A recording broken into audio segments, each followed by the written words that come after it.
Oh, hello. We already did the cold open. You're supposed to be ready for Did we this. though? Did we though? Yes, we did. Hmm. Okay. How's it going? Howdy. Good. It's a little weird doing this not in person. Yeah, I especially mean, because the first time we tried it, it didn't work out very well. you're sitting right next to me. Like I can physically see you. So why are we? I don't know. I don't know. No jokes, jokes. Andrew didn't want to go to the comedy club and run comedy with me, so instead we have to do this. I am not a funny person. I am just sarcastic. And apparently, those are not the same thing. Yeah, but it would be so much fun. Like just Anyway, imagine an open mic night, you making bits, me making bits, your wife disappointingly shaking her head at that's both of the us. only thing that would go well. Miriam being disappointed in us. Um, but Anyway, yeah, man, let's. how's it going? I must say we should say hi everyone. Welcome to What If We. Oh, yeah, that's kind of a thing, I guess. Uh, hello, this is our podcast. If this is your first time joining us, we are glad you are here. We just ran it back. We had our reboot to the podcast. Go check out our Spicy Twos episode. But Yeah, today's going to be our more talky podcast. yeah. Couple feedback I heard from Andrew of what people told him because none of my family listens. It's just Andrew's family, really. Apparently, we made his mom laugh incessantly. She Was she enjoyed laughing seeing at me. the? She enjoyed seeing me in I was gonna pain. I think. I was gonna say, was she an audio listener or a visual listener? I'm assuming audio. I think she listens to it on like Spotify, but Okay, so then how did she see you? she could hear Like, me did in she? pain. It's that I motherly was gonna, instinct. She just knows. I mean, she could watch it on YouTube. I don't know. yeah. Did she witness did she hear the dry heaving? I mean, everyone in the neighborhood could hear that dry heaving. The Yeah. Well, but yes, we're back. don't call it a Episode comeback. 2. We've been here for years. Okay, Uncle John. But so, Um, episode 2 of season 2, or episode 12 if you're keeping track. there's no seasons. There's just the days and passings of the month. Yep. Um, but yeah, no, we're back. We're glad to be back. We're trying a couple new things and trying to see how we can reach more people and kind of not necessarily like try to reinvent or do anything that somebody has done before, but kind of just put it out from this framework of like we're just two normal guys who really enjoy our friendship, really enjoy our faith, and want to share that with other people in an ordinary and normal way. I remember Yeah. explaining to my students, I remember explaining to the students I minister to at MSU the other day of just like people need to see Catholics as normal. And granted, you and I are not normal, Not but even a like little they need bit. to see, no, but they need to see us as people who aren't just like stuck in the church all the time and like do things that are fun and do things that are different and weird. And right now, if all we ever do is talk about the saints and all we ever do is talk about reading scripture and praying, we remain unrelatable. Yeah, I was actually talking to one of my players about this because there's a guy in our D&D campaign, speaking of not being normal, who's playing an Inquisitor, and I was like, hey, I want you to see if you can try to get him to open up some more because his character is pretty much just the one dimension of I serve the will of this god, and that's it. And he's trying really hard to be like, so you got any hobbies? No, not really. I just do this. This is my full time gig. I'm like, that's not. And so like, there wasn't anything for the other characters kind of like relate to and catch like kind of create some relationship with. And I was trying to explain to them like, just because we're Catholic doesn't mean that that's all we are. That permeates every part of our life. So we can have those relationships with other people because it's the central thing that expands. It's not the only thing that we have, and we exclude other Yeah, and parts I of our mean life. it's very easy because you and I both work in ministry to only talk about ministry related things and to only Yes. talk about what's going on in our church world. And so it's nice when you and I get together, like having known each other outside of ministry spaces, Mhm. um, but to be able to just like, hey, you want to do something today that's kind of just like different or weird, like go and Usually hang out it's more together. like, hey, do you want to get together in like 2.5 to 3 weeks and do something that's different and weird? Because that's the adult life that we've realized, as we mentioned in our last blog post about we don't get to see each other that often because we live far apart. Yeah, and friendships are just hard. Yeah. Friendships are hard when you become an adult. Not like they're hard to keep up with, but it's hard to maintain that same level of just like being in relationship with each other. And the relationship has to change. Like You're you not in can't college expect. anymore. You can't expect those level that same type of availability and the way that you interact with each other is going to grow because you're also growing as people. And I think that's something that segues nicely into our topic for today. Of I know I planned that. yeah, I got it. I got it. You're welcome. You're welcome.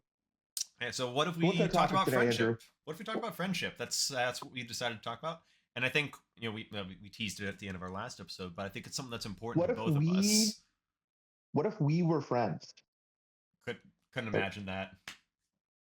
No, but Andrew, that's the name of the podcast. What if we Oh, were friends? all right, we can fake it for like Instead an of hour. what if yeah. Exactly. You get it. You get it. Um Got you. I got you. Uh, yeah. No, I mean friendship, it's the central point of this podcast, is it not, right? I mean, If we it's weren't literally friends, we came. wouldn't be. It became because we were having a conversation as just two friends being like, "What's going on with our world today?" And at a cigar lounge, and that's kind of where that that expanded from. Like, maybe we could do this. Did you know that the guy he actually follows us both on Instagram? I did not. That's I don't kind know of if he follows wild. the podcast, but he does follow my personal account. Interesting. Maybe when we get big enough, we can invite him on the podcast. That'd be great. But yeah, I mean, that's where the podcast kind of came from. Us just hanging out and talking, being like, I like hearing the sound of my own voice. You like hearing the sound of your own voice. Maybe someone else would like to hear it. Some people tell me I have a nice voice. A lot of people tell me I have a face for radio, though. I've been told that my singing is praising, my silence is praising God 3 times. So, This is, yeah. But friendship. so, wait, Um, yeah. so I think it's important for us to talk about friendship because when we look at like the world today, friendships have evolved into looking very different than when we were kids, and even when we were young adults, like just like 4 or 5 years ago, which is crazy to say that. Uh, the world's changed a lot, and I think that's something that is worth addressing because the idea of authentic friendship looks very different for us in a way that I think it's become more rare. I don't know what your take on that is. Repeat that again. Sorry, there was something weird going on with my camera. I was gonna say it feels like there's a lot less when I talk to other people who are almost adults in high school or even like young adults. Like it just feels like we become a lot more disconnected as a society. It's the classic. We've never been more connected because of technology, but we've never been so far apart. Um, Yeah, I don't. I mean, I don't know. Considering like I've been in ministry spaces for so long, mhm. and like ministry spaces themselves serve as this great third space, right? Where people can get to know each other and can build friendships, right? I remember I read this article about a woman who moved from Shanghai, China to New York City to LA to back to New York City. Wow, And the picked some whole great places. well, but the whole time she was trying to find like people to be in community with. And the problem was is that as she saw it, there existed no third spaces to meet people. So right, so you have the first space, which is the family. Hmm. Then you have the second space, which is the workplace. Hmm. But if you're trying to have like a good work-life balance, right? Your family's great. You need your family. But if you're trying to have a good work-life balance where not everything you're talking about is work, you're left either in the first space or in the third space, which is something that is not family or work. Yeah, and And I I think think that's our changed a lot in recent years because, like you think of like TV shows like Friends or New Girl, like these type of shows, they're not that far apart, but like you don't go to a bar to meet people anymore. Like not just necessarily like look for a boy for a girlfriend, but like no one just goes to a bar to meet people anymore. At least not from my experience and not from what I've seen. well, I mean, okay, so that is a great example. So if you look at Friends or How I Met Your Mother, Hmm. right, those two shows, in Friends, I would say a majority of the show is either at their homes or at the coffee shop where they're at. Yeah. The majority of the show in How I Met Your Mother is at the bar or at their homes. New Girl is predominantly in their home. Yes, and New Girl's a very specific situation because you have But such a big I, loft, and that's where a bunch. That's just where they can gather because but they're also broke. I also think you start to look at other shows, Like and it look shifted at from Cheers. Like Cheers was such a great example of community. Like people just went to the bar and they hung out, and that was their third space. right, But right. I don't think But we have that anymore. Like where you just go what to a I'm getting bar. what I'm getting at is we've shifted from going to places to being at home, Hmm. right? And you see this even lived out in media, right? So Cheers, great example, right? But then it slowly shifted to, well, I'm just going to go hang out at home, right? Even like shows like Modern Family, shows like, I'm trying to think of another one. Uh, the Big Bang Theory is a great example, like where Yeah. everybody's just kind of hanging at home. I saw a And it's post not, that that sums it up, at least from my perspective of like, do I want to A, go to a bar where everything is expensive and I have to, there's a bunch of people that I don't know, I feel pressured to eat and leave or drink and leave, or I have to stay and drink more and more and spend more money, or I can go home with a couple of people, drink the drinks that I have at home, have my own food, have my own space, and then once my friends are gone, I can just go to bed. I'm picking option 2 right now. Like that's, I think our culture shifted to that for a variety of reasons. right. I mean, there's the financial component, but I also think like there's just like this general habit in our culture of just like an unwillingness to engage with the reality of the other person. Expand on that because I think I know where you're As, going with it, but as that's a broad statement that you can yeah, unpack. so as our technology has expanded, it has provided us with more forms of entertainment, Mm. right? You look at like 50 to, I mean, we could even say 100 years ago now, right? Most households did not have things like TVs. And if they did have TV, it was one TV. Hmm. And Now it was most about this households big. have now most households have a TV in practically every room. Things like smartphones and iPads and all these things that have made our lives so convenient and Hmm. so easily accessible to do things like this have in some ways removed the in some ways have removed the option and the necessity to see the other person that I'm around as a means for um and this is not to degrade the human being, but as a means for me to be entertained and to engage in something. Whereas now, if I want to be entertained, what do? Well, I turn on the TV, Yeah, I go to my iPad, I turn on the Xbox, whatever it is, right?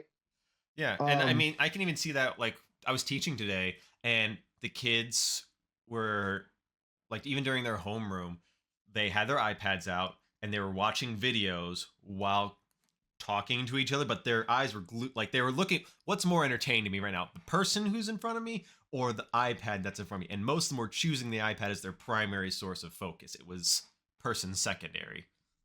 well, right, and like obviously we're talking about friendship here, but like, what does that say about our friendships, right? Mhm. That we've started to view um, objects as a replacement for what people can be. To some extent, absolutely. So like well, I don't need to engage with another human being. I have an iPad, or Yeah. I have Facebook, or I have this, or I have that.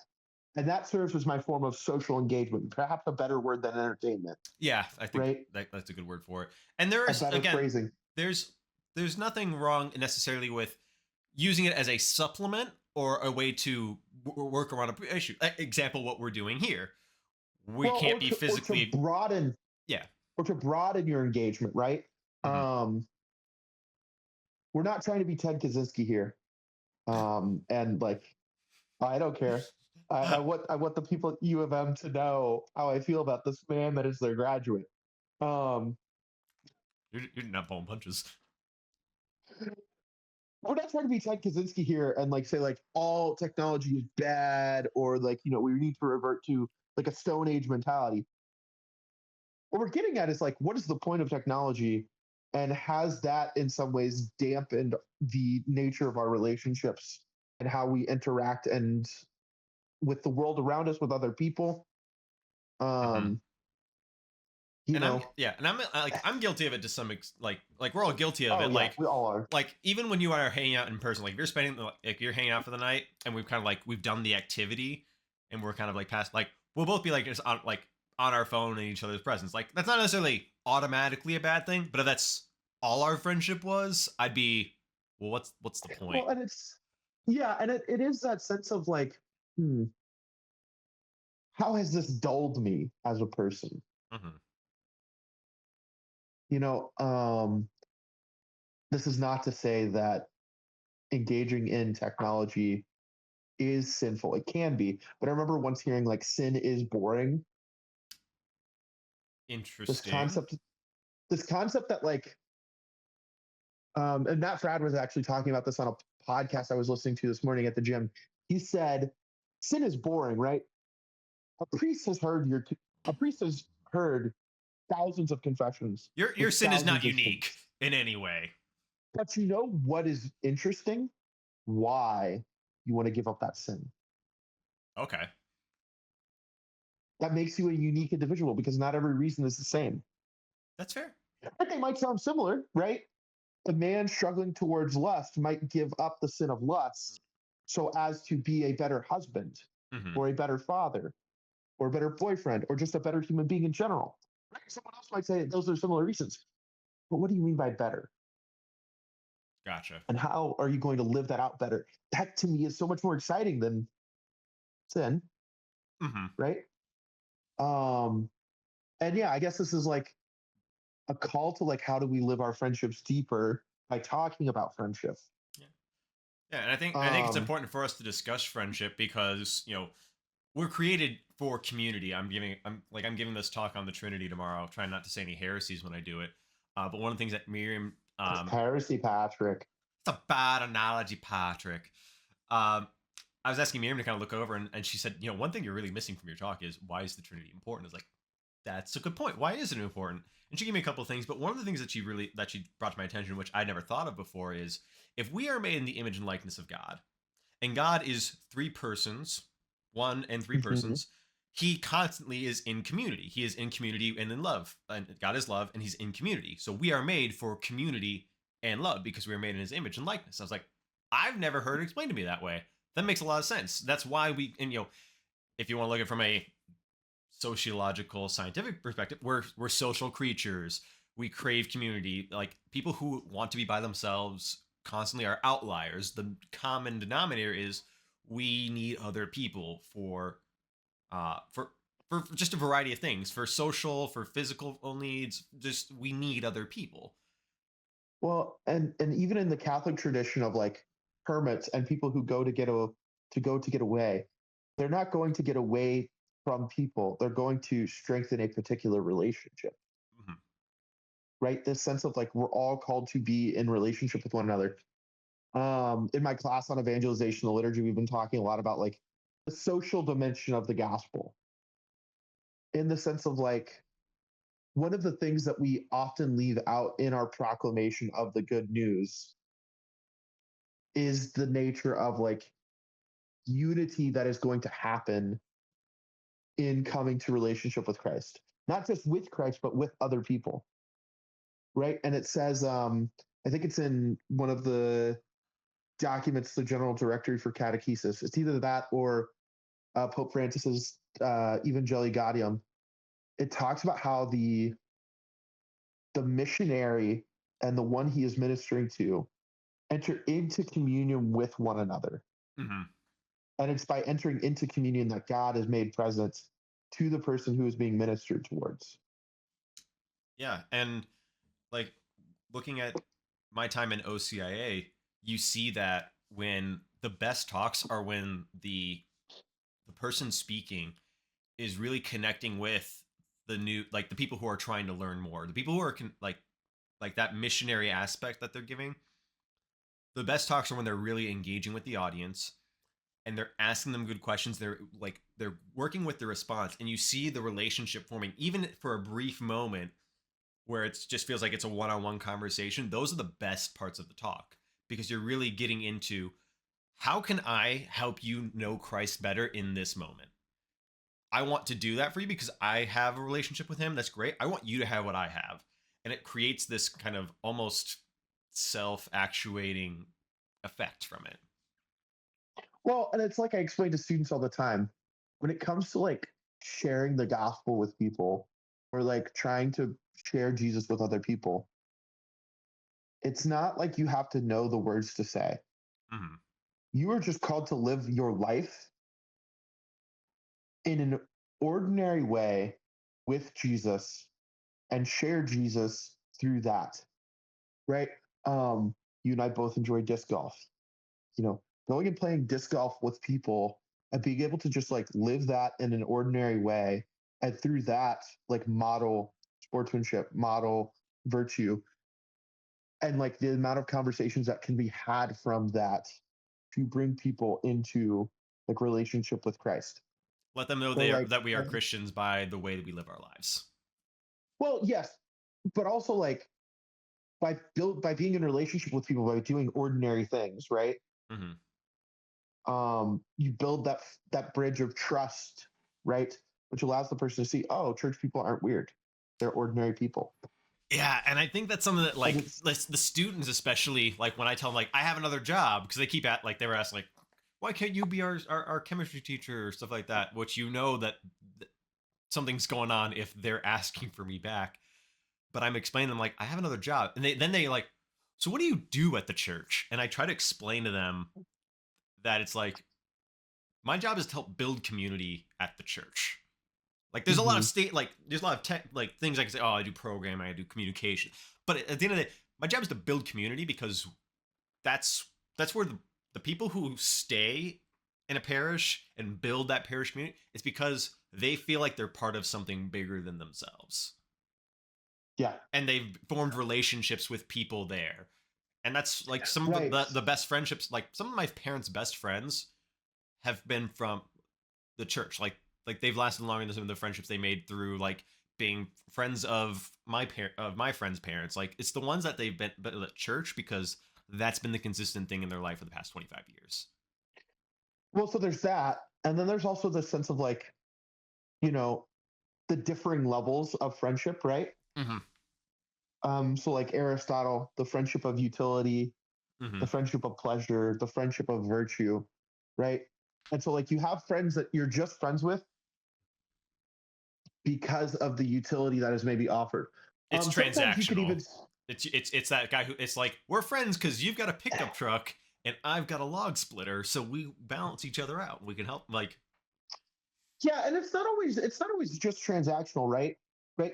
Like even Aristotle would say you have a certain level of friendship with the person who is providing you a good or service, right? mm-hmm. And so like I have a certain level of friendship with the cashier, you know, where they are checking me out. I am bagging my groceries, whatever it is. There's a friendship of utility. You know, Mm-hmm. we are both in one accord because of the task that is utilitarian in nature, Yeah, and right? we're called to be friendly to those people. Like, we don't think of it that way, but like when we say I'm just gonna be polite or courteous to this work, like that is a level of friendship. We just don't use that phrase friendship because Yeah, we've colloquially associated with something different. yeah, and it's not like it's a bad thing, right? To have friendships of utility. It's not like, oh, you need to transition all of your friendships of utility into some other type of friendship. It's like no, It's not like practical to have every friendship at the highest level of friendship. it's not just not practical. It's just like not necessary.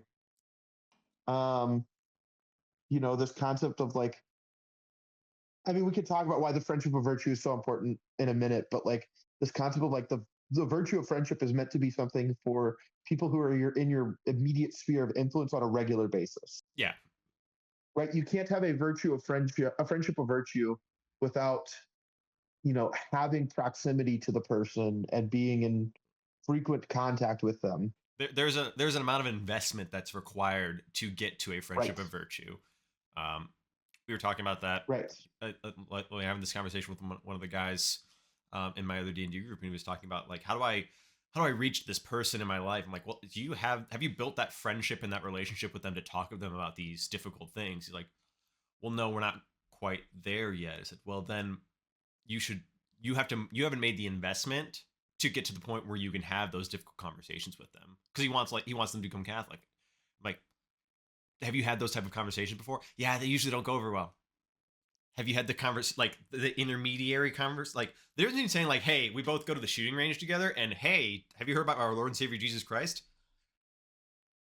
There's a certain level of like intimacy you need to have with them, and that requires an investment. And a lot of people who are like super excited about the faith, especially like new Catholics, they just want to jump in, and I'm like, remember, we're humans first.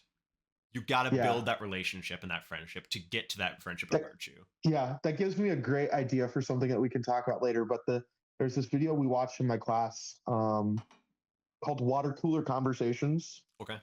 That was produced by one of the might be the Diocese of Columbus, but it's this idea of like how do you evangelize to like your coworkers. And so it tells this kind of story of like these two women who work at the same place. One of them's new to the city and is a fallen away Catholic, and the other one is like, a fairly strong Catholic, reverted back to the faith, and their like interaction as friends and how to evangelize well without being pushy, without, Without that building of a proselytizing. relationship. Yeah, that building of a relationship, which is so vital. Yeah, but like friendships of utility, like we all have them. We all have people in our lives, experiences where it's just like, I am friendly towards this person or I engage with this person in this manner because we are in an exchange of goods and utilities. Yeah, and I think that's something that Um, we could rename that almost like general courtesy and politeness to people around us. Like, like yeah, calling it friendship might be like, people might see this weird, but it's just like general politeness. Like, which even then that can kind of just not be there sometimes. But it's just like no, it's like just generally being polite and courteous and saying, "How are you? Good, great. I'm glad. I'm happy for your general well goodness as you're cashing me out." Like, it like we should be able to, like, that should be like the baseline for pretty much everyone that we meet, by and large. yeah, and so beyond that, you have like the friendships of pleasure, right? Hmm. Um, and it's like this concept of like I'm friends with the person because of how they make me feel when I hang out with them, or like what we do when we hang out together, right? It's like It's that okay, well, shared hobbies, or I have it's the next step. I've built a relationship past general courteousness. Like, oh, I'm making a time investment into you to learn more about you. You've learned more about me. We found that there's some overlap, and we have something to talk about. yeah, and usually like people have these friendships at large. These are people that at the gym, who like the person who has a pool in your neighborhood. If you have kids, it's like, hey, let's use the pool, Yeah, and right? it's not to say that like pleasure and utility don't go together with that. Like, sometimes there's a level of utility. Like, hey, we both have a shared interest, and we can help each other out with that. Like, stuff like that. Yeah, But yeah. I mean, typically, it goes away from being like utility to, well, I want to do something with you, and it'd be mutually beneficial for us to do this together, and we'll both enjoy it. Like, it's like adding, all right, we have the utility, now let's add some enjoyment to mutual enjoyment to it. yeah. I think we have to be careful because Aristotle himself doesn't view it this way. Of viewing them as like building on top of each other. They're distinct stages, and in the sense of like it's not like one is higher than the other. It's just a different type, Okay. right? but yeah, it's good to distinguish that because it is that sense of like, you know, it's not like, oh well, everybody starts out as a friendship of utility and then moves to pleasure. No, it's just two different types of friendship. Hmm. That's fine. Because when you start to view it from that lens, then you're like, oh, I want to progress all friendships to virtuous friendships. Yeah, Um, I think it's relatively safe to say that utility and pleasure are lower than the friendship of virtue as far as like what is the best in type of terms, friendship, like quality of friendship. well, I think in terms of friendship that is going to be most edifying for the soul, yes. that's thank you for using Um, the big fancy words that I'm trying to yeah. use. Well, in terms of what's going to lead to the edification of what you were and like the sense of like beatitude of what you were made for. Yes, the friendship of virtue is going to lead to that, right? So the friendship of virtue is this type of friendship you have with another person where you see in this person perhaps something which you yourself desire, virtue, and you seek to attain it with them, Mhm. and you both push each other along towards that ultimate good for Christians, for Catholics, we would say that is beatitude, eternal happiness with the Lord, right? And so in the friendship of virtue, there is a mutual sharing with another as if they were another self, Okay. as if they were basically a mirror copy of you. Um, that is the true sense of friendship. And so, like from a qualitative perspective, right? It is higher in that it ends up having a higher good attached towards it, namely the beatification of the soul. Hmm. Um, And I think between the but three of them, it takes the most investment. Like you don't just it's very yes, like you can't just I can't think of any friendships that just immediately become friendships of virtue. Even like even our friendship, which I think very quickly became a friendship of virtue, there was still a ramp up to it. It was like when we first became friends, it was I would say pretty much just friendship of pleasure. Like we're using like that number two one because we both like very quickly yeah, we had like we had similar hobbies, similar interests. It was good for both of us to hang out because it was we had the proximity with the interest. Like it just but very quickly became friendship of virtue, but it still took a time investment. yeah. And I mean, even I would say that there are times where you can observe it, like you start to read the lives of the saints and how one holy person interacts with another holy person. And you're like, this is so bizarre. The saints are weird though, right? I remember we read this book in college for one of my classes. It was called The Perfect Joy of St. Francis. And it's kind of like a pseudo fictionalized account of the life of St. Francis. And it Yeah, describes the I think I have a couple like from that series. yeah, but it describes this interaction between St. Francis and St. Dominic and having never exchanged a word with each other because one lived in Spain, the other lived in Italy. I just like they see each other both in Rome and they just embrace. And it's like and they exchange like parts of their habit. So right, so originally the Franciscans did not have the white cord around their waist. It Okay. was originally a Dominican thing. And the Dominicans did not have the belt, which they now use. That was originally a Franciscan thing. Interesting. So it's like this eternal exchange of like, we're both like, you know, because It's showing a shared a mutual respect and interest in each other's faith, sort of. yeah, and that has persisted until this day. You know, because Francis wanted a very simple habit, so he didn't want anything to stand out. But when he met Dominic, he was like, "You and I are both aligned in this pursuit for holiness." Hmm. Even without ever having met each other or exchanged words before, just knowing of each other, right? And to like, I don't know if I've ever witnessed that in person, but that kind of friendship where it's like I desire the good of the other, right? That's the friendship of virtue, where I don't just desire to be your friend because you have something for me or because you do some kind of good or service for me. I desire your own good, Hmm. which like is beautiful and yet at the same time can become very tricky and very messy. Yeah, Um, especially like I know you kind of hinted at like we talked about like, can guys and girls be friends? And yes, but like when I say but, like when I say yes, it's There's a like huge caveat. there's a huge caveat. Once you are in a serious relationship, it becomes very difficult to make that like it like the level of like intimacy that you can have with another like with someone of the opposite sex becomes very difficult. I would even say outside of a relationship, right? This is that concept of like emotional chastity, right? Yes. Guys, you can't not treat girls like she's one of the guys. Girls, you have to assume certain things about men that we're just dumb and that we don't pick up on things. Mhm. And just like, but it is that sense of like, well, what can I share with this person? And that comes down to us being different. Like we're made differently. And what we're made for is like we said, we're made to be in community with each other. Ultimately, for a lot of us, we're made to be in a communion of marriage, like matrimony, like one person picking another person to run towards heaven with. And with that comes a certain level of emotional um, vulnerability that has to be Yeah. exclusive.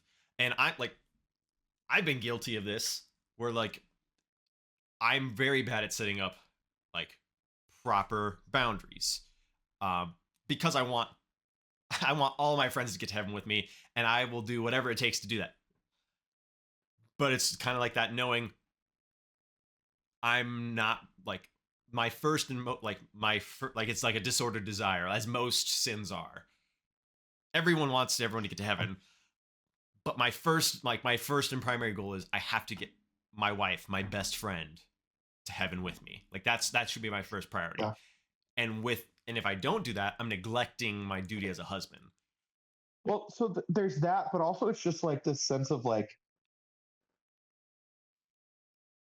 you can only like I remember hearing this once again, another Matt Fradd interview. He was interviewing Christopher West. One of our And major competitors. okay, buddy.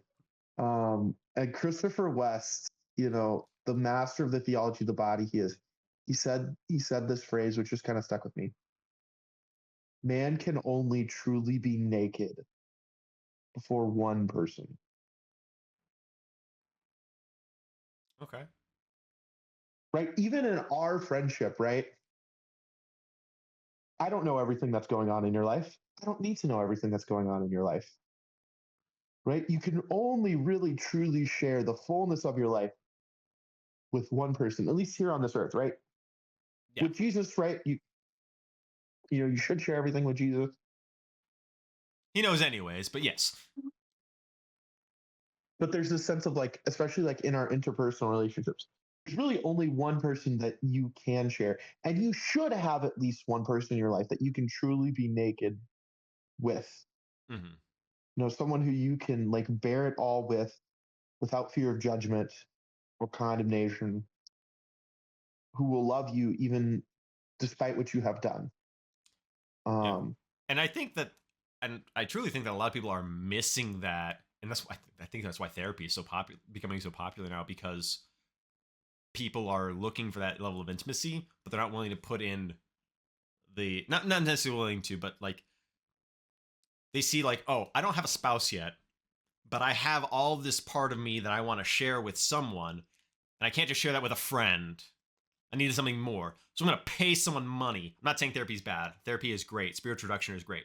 But I'm saying like that's why we have like they become kind of a temporary replacement, or they can take on a lot of that burden when we don't have our spouse, our best friend, our forever best friend.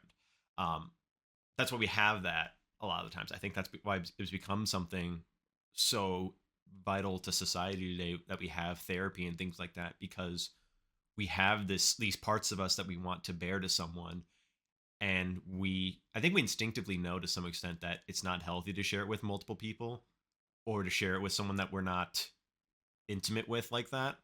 So we pay someone whose job is to be able to listen to those kind of things. well, it's because like in friendship, there's also vulnerability. Hmm. And I mean, in some sense, you become like Christ in the suffering of like I'm freely going to give myself and know I could be rejected. Yeah. And I think every human person has a fear of rejection. And until there's some level of commitment, we won't ever fully share ourselves with another person. Right? There was I'm just giving all the plugs today. Um Just giving away there's listeners, all 7 of there's them. yeah, I know. There's some really great work being done out of Tallahassee, Florida with the St. John Paul II Healing Center, talking about this concept of inner wounds, right? And one of the 7 like deadly wounds that we face, right, is like this fear and wound related to rejection. Um, and it's like marriage, like to have that other person heals that wound of rejection which we all face, because through commitment, it's like, okay, I can face, and it becomes this foreshadowing for like the kind of commitment that we will have in Christ and we do have in Christ. Um, which is also why I think like, people talk about this trope of like friends to lovers, right? I mean, In that's media. me and are enemies to friends to lovers, apparently. Ah, yes. Even though it was very A one-sided. Draco and Hermione fanfic in the making. It explains a lot about Miriam's type, doesn't it?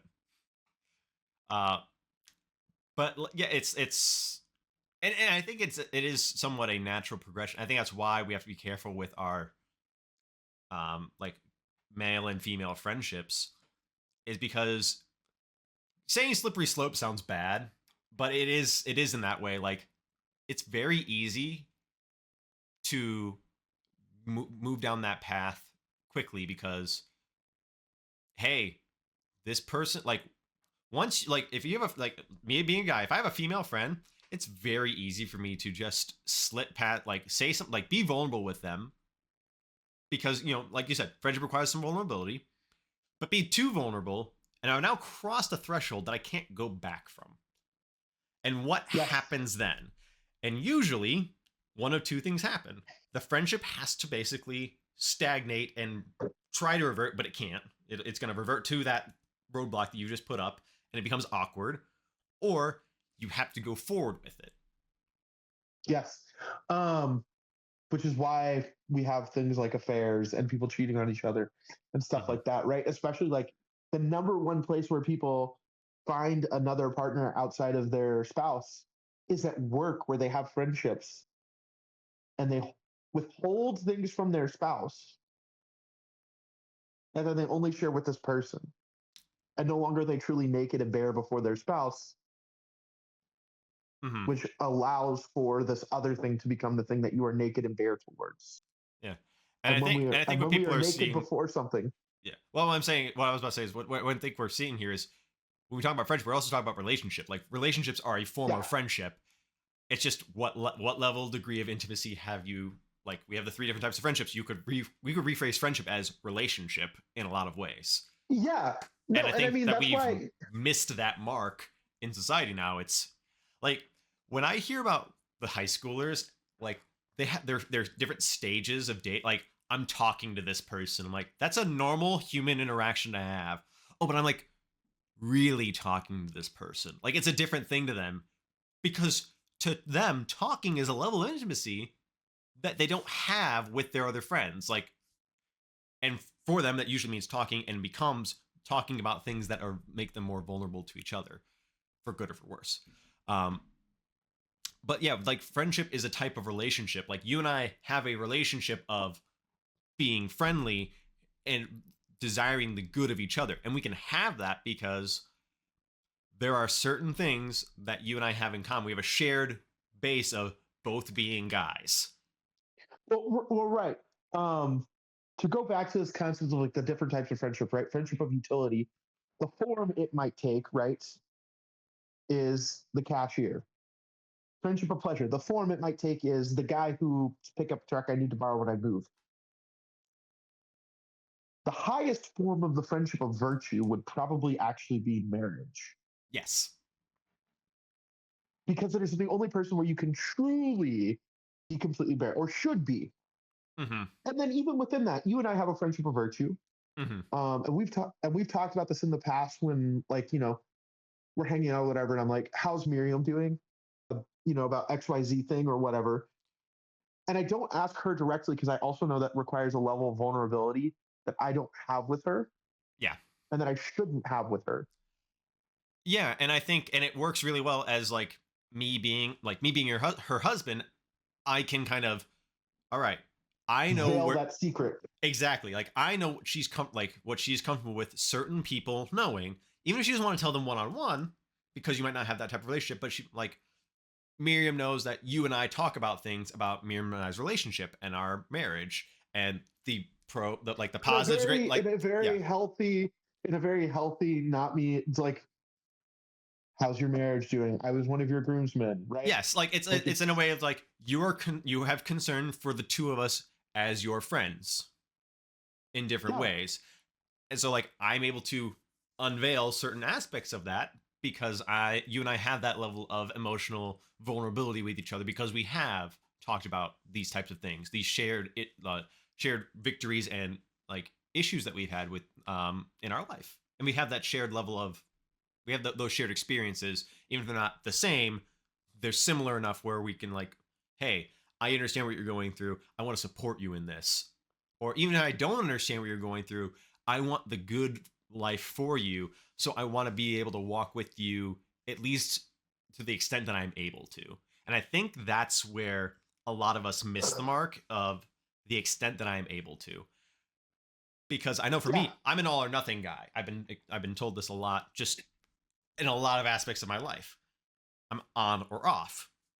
So when I'm being friends with someone, it's especially for people of the opposite gender, is something that I have struggled with. And Miriam has Miriam has been so patient and so willing to work with me to like, hey, I don't think what you were doing is healthy here. And it's been like, great. Thank you for helping me. She's trying to help me see the warning signs so I can, like, oh, I don't want to get to this roadblock where if I go past this, it changes the dynamic of my friendship with this person, whether they be male or female. yeah. And it's like you said something that was also very interesting. Is like this concept of like a relationship or a friendship progressing, Mm-hmm. right? In the beginning, when God created the heavens and the earth was without form, and the waters rushed over the deep, right? We were created in relationship. And it wasn't a relationship that was meant to stay the ways that it was, but it was meant to progress and grow. So understanding that was the state that we were made in, it rightly feels unnatural when a relationship stops progressing. Yes. Even if it's just a friendship, it's not your spouse. It rightly feels like, but I was made to be like, you know, sharing this with myself, right? You have to imagine, right? Adam and Eve in the garden before they are naked, or before they realize they are naked, had they had kids prior to the fall, or there were other humans, they would have been naked and bare before them without sin and without judgment. But now we have reached a point because of sin that we can only be naked and bare before another person because we don't know how to be intimate with someone else without also like potentially using them or living out a life of sin. I think that's 100% accurate. And with that also, like we talk about relationships, when we talk about growth, they don't necessarily have to grow. Like not all relationships are meant to grow. Some are meant to, hey, this relationship grew in the wrong direction. We need to regress it and change the direction it's going. Um, but with that Or also, sometimes the relationship gets cut off, right? yeah, because an unhealthy limb is gonna kill a tree, so cut off the tree, cut off that branch of the Yeah. tree. Um, I mean, if we look at but we look I'm, at like a relationship with Christ, like that friendship, it has to grow because if it becomes stagnant, you're going backwards. That's what like the way that's always been phrased to me. yeah, And I think again, our relationship with Christ should be mimicked and mirrored in some to some capacity with all of our other relationships with people. Like my relationship with my Yeah. family, my parents, my brothers, my in-laws, and then my friends, like expanding that circle, they have all had to change and grow in different ways. And if they don't, they properly don't remain the same kind of friendship, right? I mean, every human has experienced like growing apart from another person, right? Oh, we've grown apart, right? And it's like, okay, well, you've grown apart, right? I mean, I would even say like there was a season in our life where that was almost the case with us, right? When I moved back to Texas, Yeah, like and like we that and, and year space before, we like we tried weren't to keep, playing D&D too often, we weren't calling very often. It was just we're so busy, and that was the excuse. But it wasn't. It just wasn't like, it wasn't time for our friendship. Were we making the time? Was it yeah, important and I enough to mean, us at that time? And I think the answer was that for us at the time, no, our friendship wasn't important enough in that well, specific instance. you had just gotten married, right? Mm-hmm. And it was just like this weird, or no, you got married the next year. I think your wedding was kind of the turning point in that. It was the Yeah, it was revert. kind of like that refocus because I remember I got on the plane to go back to Texas and I was sobbing. So I was like, dang, I didn't realize what I had in the friends that I had in college and how good they were for my own growth and how much I desire to still be in relationship with them. And like, I suck at being a long distance friend. And I don't think that's unique to you. I think that's most people. If you are good at being a long distance friend, throw in the comments what you do. Yeah, But like also, it takes a very special type of person to be able to say, I'm gonna make time for the people in my life in a way that I could be intimate with them to the degree that we need to be to maintain and grow this friendship without being physically there. yeah, I don't have that. I am no, horrible at that. no. And it's okay to understand and admit that. Right. And it's not a bad thing if the friendship falls off. It's, sometimes God only brings people into our lives for a season. But it is good to know that, like, that is one aspect of cultivating these authentic friendships, these virtuous friendships, was like effort, right? You willing to put in the effort, right? Do you see the other person as someone who not only is for your benefit, but for their benefit, you being in their life, Do you bring something to the table for right? them? And the answer might be no sometimes. Where like I have outlived my usefulness for this person.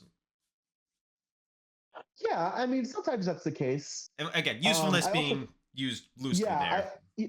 yeah, once again, like trying to avoid the utilitarian nature of the human person.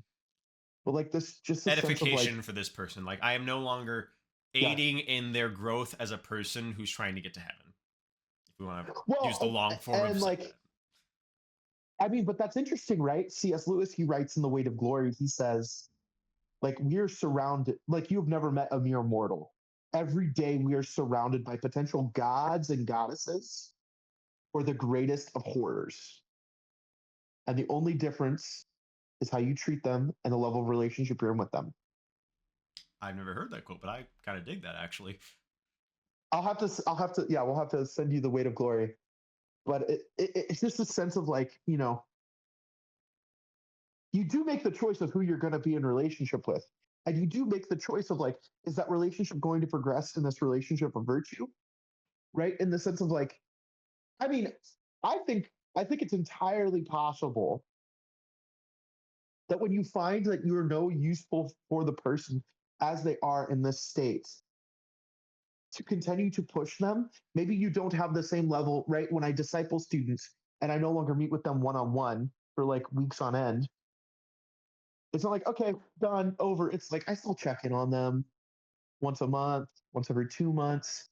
I have still students like that I see will comment on something I put on Facebook or something like that from when I was a youth minister in Texas. And I still ask them about how they're growing in their faith, right?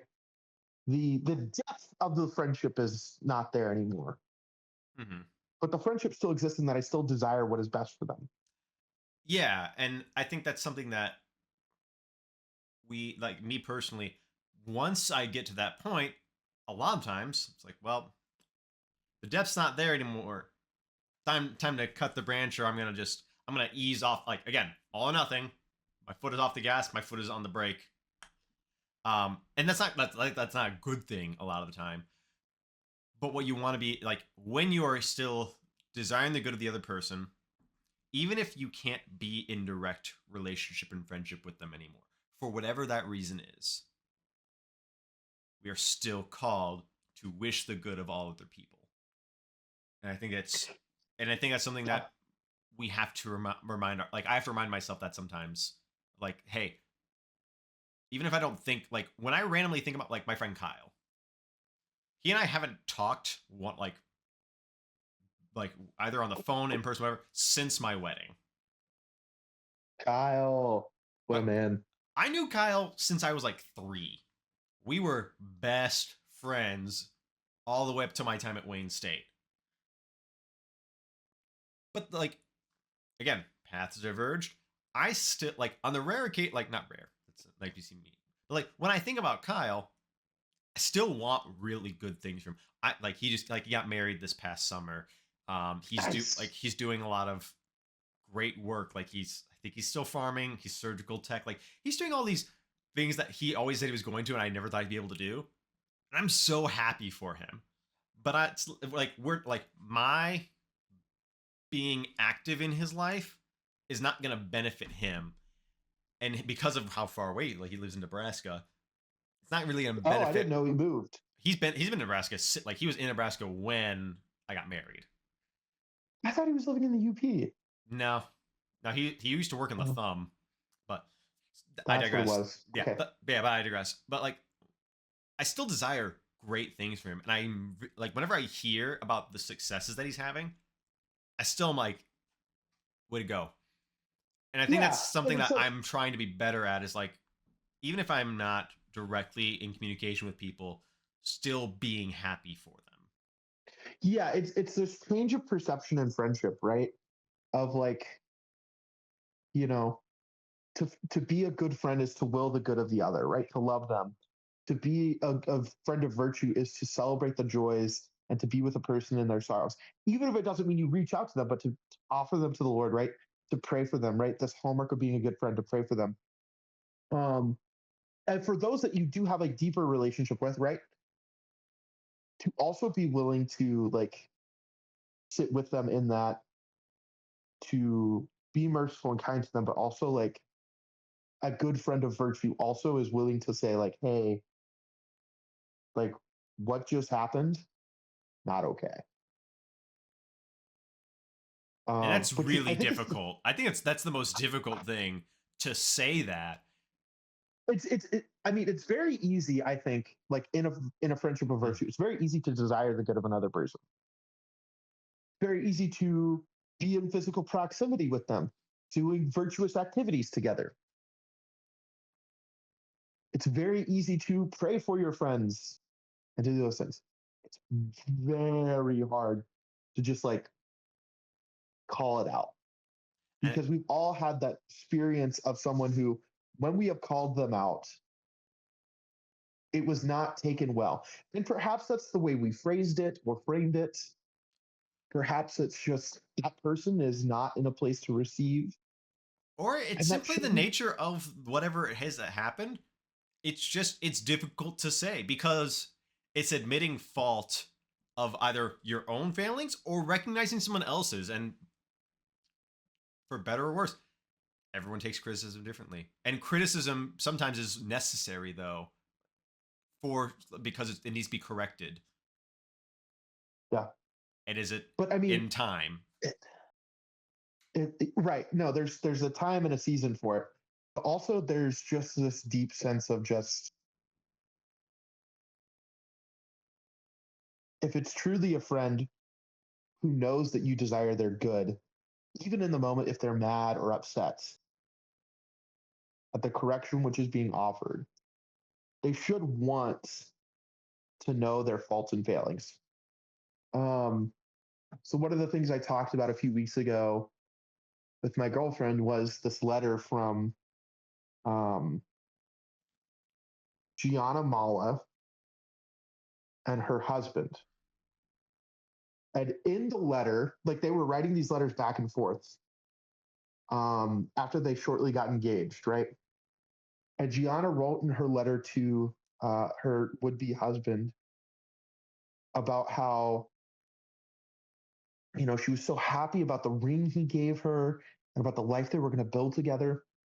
And she ends the line with this like just beautiful like desire to be holy. And she's like, "My beloved, if I ever sin, please let me know. Do not be afraid to lead me towards God." Yeah, it reminds me of that idea of like correction with charity, and it differs between again the level of friendship. But like I said, like with Miriam, when I asked her dad if I could marry her, he said, "Why do you want to marry my daughter?" I said, "She's the person I want to run to heaven with and help get me there." And that includes telling me when I mess up, Mhm. which, again, intimacy begets vulnerability. You have to be willing. It's correction with charity, but at Yeah. the end of the day, it's still correction. And I know I don't take correction well a lot of the time. Sometimes I'm good at taking it, but me, and a lot of people I know, when they're corrected, it becomes it's a personal attack, or it's something other than what it's supposed to be, which is I'm desiring your good, and something Yep. needs to change. So when we, regardless of our level of relationship with someone, if we are correcting them, whether it's a teacher correcting a student, a friend correcting a friend, a spouse correcting their spouse, or anything in between, at the end of the day, it's still saying something about you needs to change. And it's, do we interpret that as an action that I have done is wrong and I want to change that for my betterment, or they don't like something about me? And how Well, do I we think take it? there might be, yeah, to offer a correction on what you just said. I think there's also this sense of like perhaps changing the language from like there's something that needs to change to how is this person wanting to help me to grow? Right? That sense of like, what does this person see in me? And how are they challenging me to growth in this? Mm-hmm. Because like I think when you reframe things, because that's been super helpful for me to like, oh, I need to change this thing to like, what is the invitation to growth here?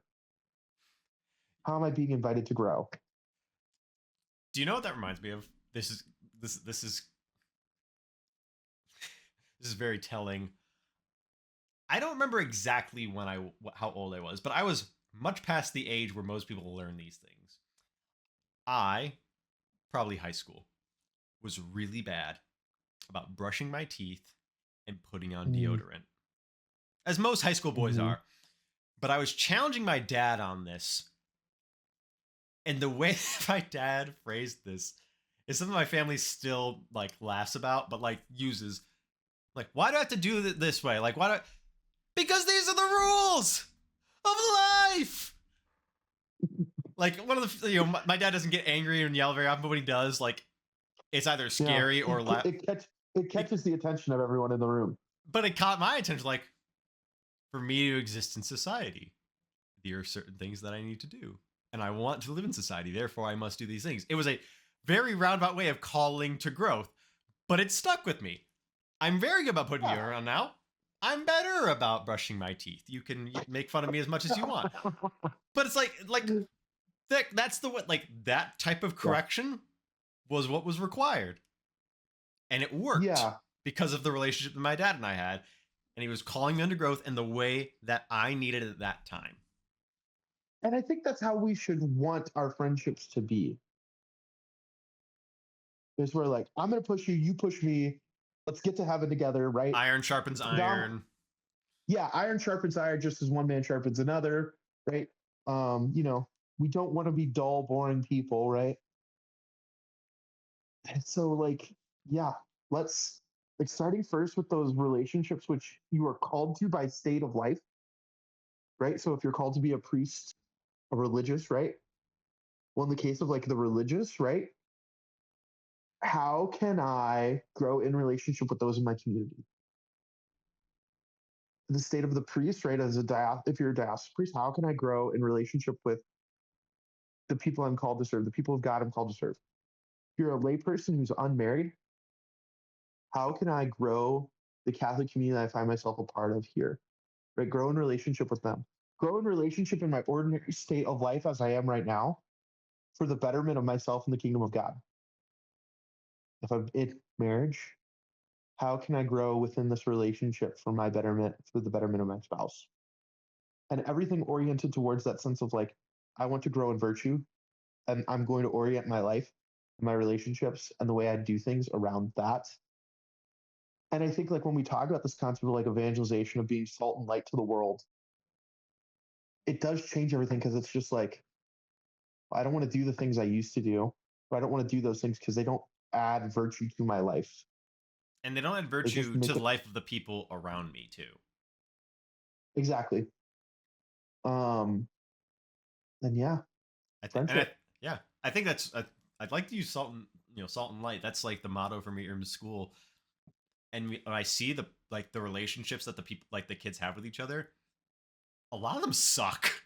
Like there's a huge bullying Yeah. problem in a few of the grades. It's because they don't have any type of authentic relationship with each other. Like there's the joke of like bros being bros, and that's like the only friendship that we need. Like just like I'm just joshing with it. This is my guy. We're making fun of each other. Like, but that's as mature as they can get for whatever reason. And like we could have a whole episode on that. But it's gotten to the point where they're not being salt and light for each other. They're actively tearing each other down, bringing each other like further from God Yeah. together to their both of their own detriment. It's not like one trying to bring the other up and the other's like they're both actively seeing who can bring each other down more, and it's really depressing and very frustrating to see. Yep. And male friendships, especially, like I think men, especially adult men, are perhaps the loneliest people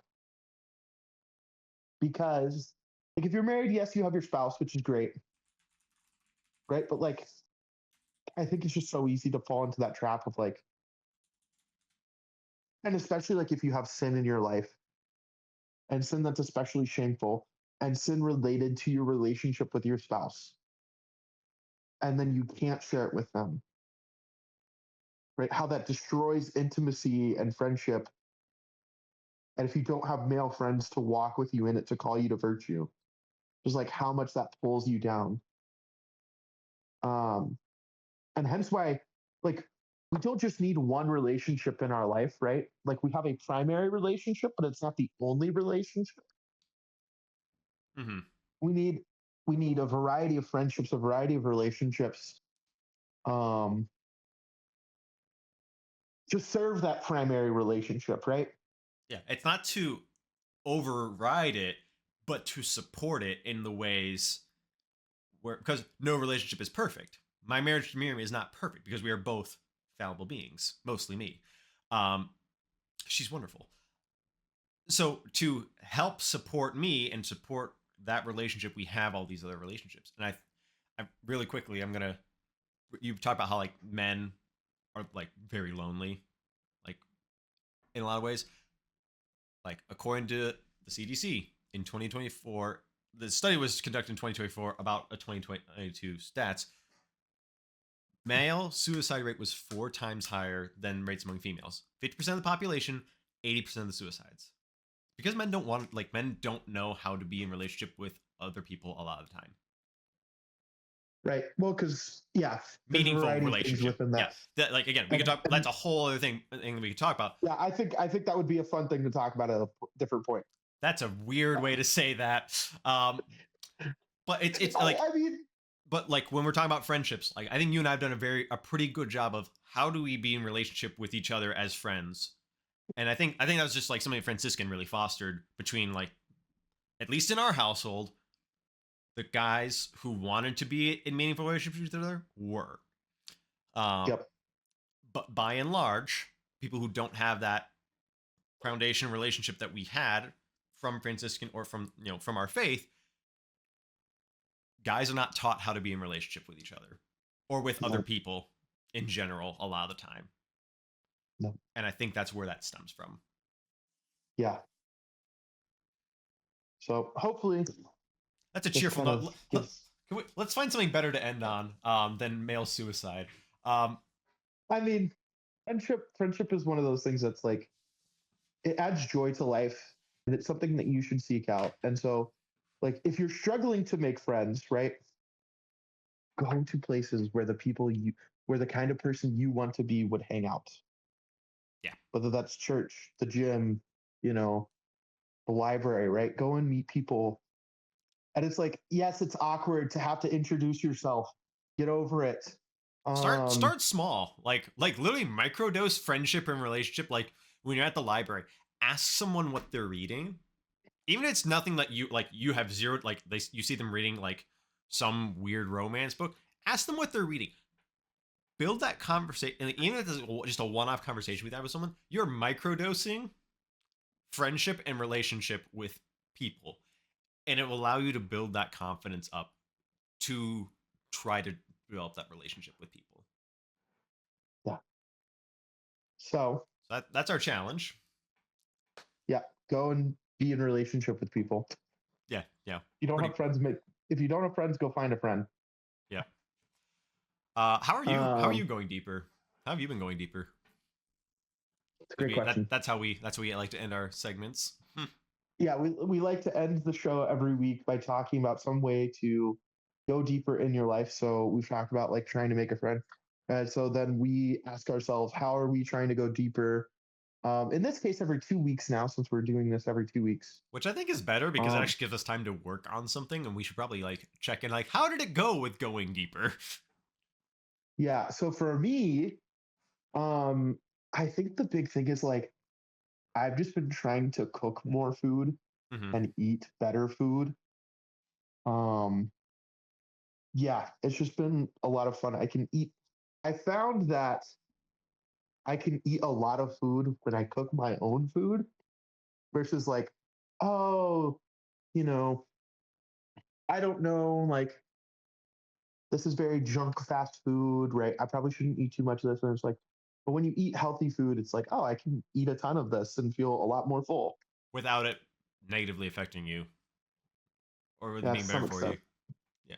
But Yeah. no, I think that's great. What about you? For me, it's been learning more about my faith in a different way. I got asked to do a talk, like I said, I mentioned at the beginning, I got asked to do a talk on the Trinity. I was, because Father Mike is still not back from Nigeria. Pray for him. That the Lord's will be done, and hopefully the Lord's will as he comes back to Monroe. But he was supposed to go talk on the Trinity, and Tom, like 2 weeks ago, was like, "Hey, can you sub in?" I was like, "Sure, that's a nice, easy softball topic for me." Like I said, it's. I didn't realize how difficult it was to talk about the Trinity without saying a heresy, and then I looked at like St. Patrick, the guy who's kind of known for like the 3-leaf clover. Like, oh, by the way, the 3-leaf clover, heresy, partialism, and tritheism. Like, yeah. So but I've really enjoyed that. And like, again, throughout the whole process of OCA, learning more about my faith, because I'm like, oh, I need to sound like an expert on these topics when I talk about them, for better or for worse. But I'm really starting to learn and love church history, learning about the saints and what they did. I want to talk more about this whole topic in a whole episode. How learning about your faith has grown your spiritual life. I think that could be not our next one, because our next one's gonna be something fun, because we said that's where our plan is. But maybe the one after that, we could do something about that. Yes. So, with that being said, thank you for joining us. We don't know what we're going to talk about next time because we haven't discussed that. But we'll let you know as soon as we do. Yep. Cheers. Cheers. Thank you for joining us. And thank you for learning about friendship with us. What if we next time talked about something else and did something else? What if next time I'm not saying we're going to do this.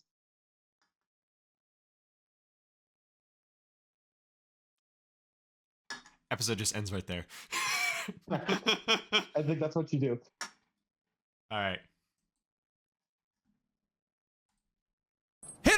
Jet attack! J-